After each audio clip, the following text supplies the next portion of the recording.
Hey everyone, how's it going? Today, I wanted to make a What's in My Wallet video, as it's been almost a year since my last What's in My Wallet video. Now this isn't going to be a normal What's in My Wallet video, because, well, my current credit card setup is broken. Back in November of 2023, I made the decision to upgrade my American Express Gold card to the Platinum card. There were a few specific reasons on why I chose to do this. You can go check out this video right here where I talked about exactly why. But because I made that decision, I have been without a solid dining and grocery credit card for almost 8 months. Now normally I would have looked to replace this card sooner, but I have been focusing on a couple welcome offers in the past, 8 months. And haven't really gotten around to replacing the Gold card. And with the new changes to the Gold card, I don't know if that's the right choice for me anymore. But we'll talk about that a little bit later. For now, let's dive in and take a look at what I currently have in my wallet. Then, let's talk about some future plans for my card setup. Don't forget to hit that like and subscribe button to see more videos like this one in the future. And if you're looking to apply for any of the cards that you see today, check out my referral links down below. Alright, so first up, what's currently in my wallet? At this very moment, I have the Chase Freedom Flex, the Wells Fargo Attune card, the Capital One Venture X, the Chase Inc. Unlimited card, and the Delta SkyMiles Limited Edition Reserve Business card, for no other reason except to show people how cool this card is. If you want to learn more about the SkyMiles Reserve card, you can go check out this video I made right up here. I also currently have one other card in my wallet that I'm working on a sign-up bonus for, the Delta SkyMiles Platinum Business card. Now generally when I'm working on a sign-up bonus, I will usually sideline most of my other credit cards in my setup to put most of my spending onto the new card. But for the sake of this video, let's assume that I don't have that card in my wallet at the moment. And let's take a look at how I would normally use these cards. First on the list, I have the Chase Freedom Flex. The Freedom Flex is a points earning credit card that will earn 5x back on rotating categories. This card has no annual fee and a current welcome offer of 20,000 Chase Ultimate Reward points, which is worth $200. I have the Freedom Flex in my wallet so that I can earn in those rotating categories when they become relevant to me. In this quarter, those categories are gas stations, EV charging, select live entertainment, and movie theaters, with gas stations being my main earning category. The Freedom Flex does offer 3x back at restaurants and drugstores, along with 1x back on everything else. I do utilize this card for restaurants with that 3x back. Now I like using this card because Chase Ultimate Reward points are super valuable to me when I'm booking travel. I generally find myself transferring the points that I've earned on this card to my Sapphire Preferred, where I can use them inside of the Chase Travel Portal at a rate of 1.25 cents per point. The next card in my wallet is actually a new card to me, the Wells Fargo Attune card. This card is a no annual fee card that offers cash back in a ton of different categories that we have never seen on any other credit card. I made a full review about this card a few weeks ago. You can go take a look at that right up here. Now the reason I keep this card in my wallet is because I randomly come across places where I can earn that 4% cash back, like thrift stores, golf courses, zoos, and more. Because there are so many categories on this card, it's pretty easy, at least for me, to utilize this card a few times a month. Moving on, the next card that I have in my wallet is the Capital One Venture X. This card is a travel credit card, but it offers 2x back on every purchase, which makes it an excellent catch-all card. But the only downside for me is Capital One miles are not my favorite points to work with. Now don't get me wrong, we can certainly find some great redemptions with Capital One miles, but I do much prefer having Chase Ultimate Reward points. Which is why I keep the next card in my wallet, the Chase Inc. Unlimited Business card. I carry this card with me because it earns 1.5x back on all purchases. And depending on the purchase, it's nice to be able to earn Ultimate Reward points if I'd like to.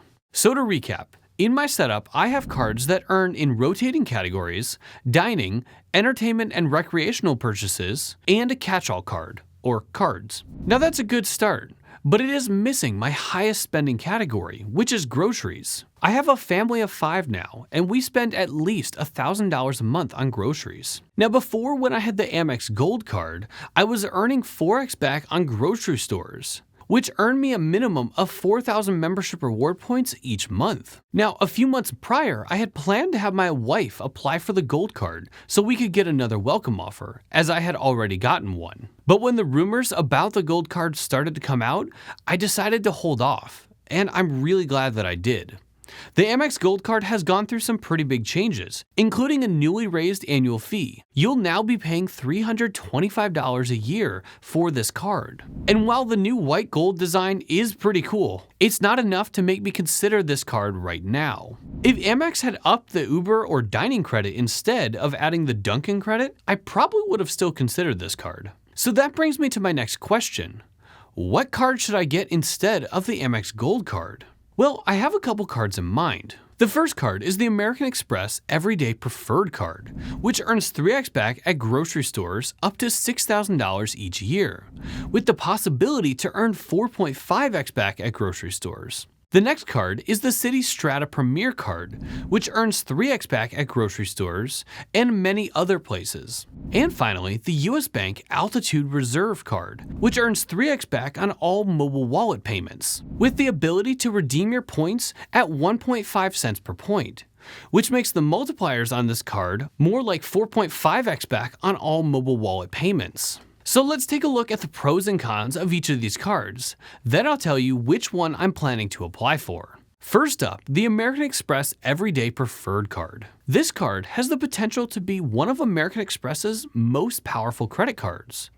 Almost, but it has a bit of a caveat. The Everyday Preferred card has a $95 annual fee and a current welcome offer of 15,000 membership reward points.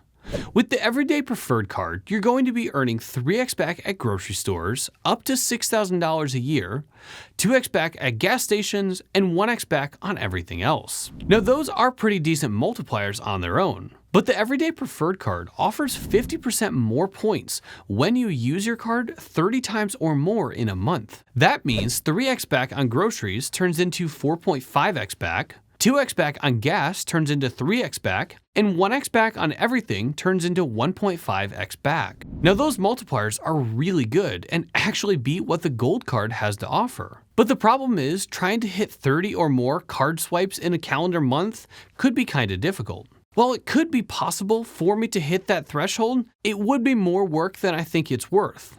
And on top of that, the $6,000 cap is a real bummer. That would only get me through about half of the year. So this card isn't going to work for me. Next up, the newest card of the 3, the Citi Strata Premier card. This card is a newish card to Citi and replaced the Citi Premier card a few months ago. Now this card does offer quite a few 3x back multipliers, including air travel, hotel purchases, restaurants, supermarkets, gas stations, and newly added EV charging stations. Now this card has a $95 annual fee and a current welcome offer of 75,000 points, which is worth $750 when valued at 1 cent per point. This card is an excellent choice with its low annual fee and wide range of multipliers, but I think there might be one better option. And that card is the US Bank Altitude Reserve card. Now this card is a travel credit card, but it has one main benefit that I think makes it worth so much more than just a travel credit card. The Altitude Reserve card does have a high $400 annual fee, but offers a 50,000 point welcome offer. Now on this card, you're going to earn 5x back on prepaid hotels and rental cars booked directly through the Altitude Reward Center, 3x back on eligible travel and on mobile wallet spending, and 1x back on everything else. Now the important one here is mobile wallet spending, because that means anywhere we can tap to pay, we can earn 3x back, which includes many grocery stores. But here's where this card moves up the list. The points you earn with this card are going to be worth 1.5 cents per point inside of the Altitude Reward Center, which means our multipliers are going to be more like 7.5x back on hotels and rental cars, 4.5x back on mobile wallet spending, and 1.5x back on everything else. But you might be asking, what about the annual fee? It's so much higher than the other two cards. And that's true. However, the Altitude Reserve card offers a nice $325 annual credit for dining and travel, which can actually bring our effective annual fee on this card down to just $75, which is actually better than both of the other cards. So if you can't tell already, the card that I'm planning on applying for is the Altitude Reserve card. But I want to hear from you. What is your daily driver card setup? Am I forgetting about a card that I should consider for my setup? Comment down below. Thank you so much for watching. Hit that subscribe button to see more videos like this one in the future. And let me know you like this video by hitting the like button. I'll see you next time.